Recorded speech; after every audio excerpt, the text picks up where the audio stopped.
இதுல ஒரு முழுமையான உண்மையை நாம் அறியணும். இந்த திட்டம் போகிறதுனால இன்னொரு திட்டம் வராதுன்னு இல்ல, பன்னூர் உள்பட பல இடங்கள் இதற்கான தேர்வில் இருக்கிறது. இரண்டாவது விஷயம் என்னன்னு சொன்னா, ஏறத்தாழ இந்த தேர்வு செய்யப்பட்ட இடம் தவறான இடம் இந்திய விமான நிலைய ஆணையத்துடைய சுற்றறிக்கை 2022 தெளிவா சொல்லுது. அதுல என்ன சொல்லப்படுதுன்னு சொன்னா, இந்த இடம் நாளில் ஒரு பங்கு நீர் முழுமையாக உள்ளது. அது மட்டுமல்ல, அருகேயே செயற்கை ஏரி சுமார் 500 ஏக்கர் 200 ஹெக்டேர் அளவுல உள்ள ஒரு செயற்கை ஏரியும் பக்கத்தில் இருக்கு. அதிகமான குளங்கள் இருக்கிறது, விவசாய பூமியாகவும் இருக்கிறது. அது மட்டுமல்ல, இந்த இடத்தை சமன்படுத்துவதற்கு அதிகமான நிலை அதாவது தேவைப்படுகிறது. ஏன்னா மேடு பள்ளம் அதிகமா இருக்கு. பரன்னூர்ங்கிற ஊர்ல அது இல்ல. இரண்டாவது, இது எவ்வளவு தூரத்தில் இருக்குன்னா 62 கிலோமீட்டர் இருக்குது. நம்ம சென்னையில இப்ப இருக்க விமான நிலையம் மத்திய பகுதியில இருந்து 10-12 கிலோமீட்டர்ல இருக்கு. ஆனா இது 4 மடங்கு கூட இருக்கு.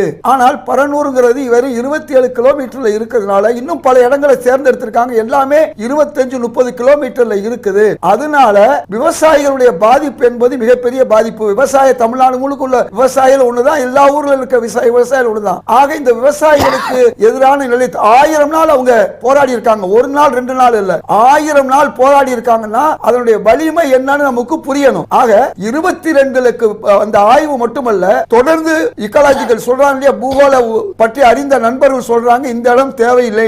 இரண்டாவது, இதை சுற்றி சிலர் நிலங்களை வாங்கி போட்டு இருக்கிறார்கள். அதுதான் இப்ப முக்கியம். இதை எதிர்ப்பதற்கு காரணம் எதிர்க்கட்சிகள், அவர்களை சார்ந்தவர்கள் அங்கே நிலங்களை வளைத்து போட்டு இருக்கிறார்கள் என்று சொல்லலாம். இதெல்லாம் ஒரு பக்கம் இருக்கட்டும், அதுக்காக அவங்க முட்டு கொடுக்கிறாங்க. இரண்டாவது விஷயம், இந்த இடத்துல நீங்க பாத்தீங்கன்னு சொன்னா உங்களுக்கு பல்வேறு வகையிலே விமான நிலையம் வருவதற்கு மக்களுக்கு பிரச்சனை, இங்க இருந்து அவங்க போறதுக்கு பிரச்சனை. உங்களுக்கு நன்றாக தெரியும், பெங்களூரு ஒரு விமான நிலையம் வந்தது. அது எவ்வளவு தூரம் இருக்கிறதுனால ஆரம்பத்தில் எவ்வளவு சிரமப்பட்டாங்க. அது மட்டுமல்ல, இதற்காக நீங்கள் தொடர்ந்து ஒரு ரயில்வே போடுறது, மெட்ரோ போடுறதா இருந்தா மெட்ரோ இல்லாம நீங்க ஒரு விமான நிலையத்தை கொண்டு வர முடியாது. அதற்கு உள்ள நிலங்களை கையகப்படுத்துறது, இன்னும் நீங்க எவ்வளவு நிலங்களை கையகப்படுத்தணும். இப்படி பல்வேறு நிலைகளை தாண்டி இந்த இது ரத்து செய்யப்பட்டிருக்கிறது.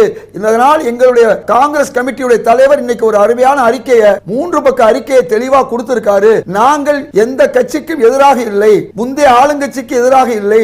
இது மக்களுக்கான ஒரு திட்டம். இது மக்களுக்கு எந்த வகையிலும் சிரமம் கொடுத்து விடக் கூடாது, விவசாயிகளுக்கும் கொடுத்து விடக் கூடாது. இந்த நீண்ட தூர இடத்துல விமான நிலையம் இருப்பதனால இதனாலும் எதிர்காலத்தில் பிரச்சனை வரும் என்று பல்வேறு பிரச்சனைகளை அவங்க சுட்டி காட்டி இருக்கிறார் காங்கிரஸ் தலைவர் மாணிக்கம் தாக்கூர். அதனால இதை நீங்க எதிரியா பார்க்க வேண்டியதில்லை. எல்லா கட்சிகளும் நம்ம உட்கார்ந்து ஏன் இதுக்கு பதிலாக இன்னொரு இடத்தை 20-30 கிலோமீட்டருக்குள்ள தேர்ந்தெடுக்க கூடாது என்பதை எல்லாம் ஆராயணும்.